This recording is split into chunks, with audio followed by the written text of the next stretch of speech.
কবিতাৰ শিৰোনাম বন কেহেৰু খাই ডাঙৰ হোৱা মানুহ আমি।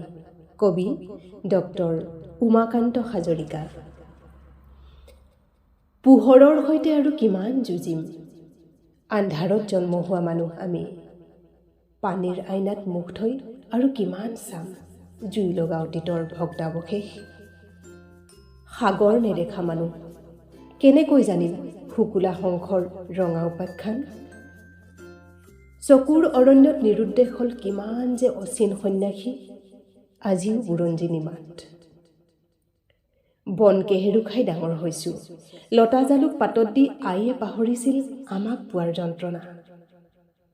চুবুৰীৰ বোৱাৰীবোৰে আকাশৰ পৰা খহি পৰা আখৈ ভগাই খাইছিল সেইদিনা।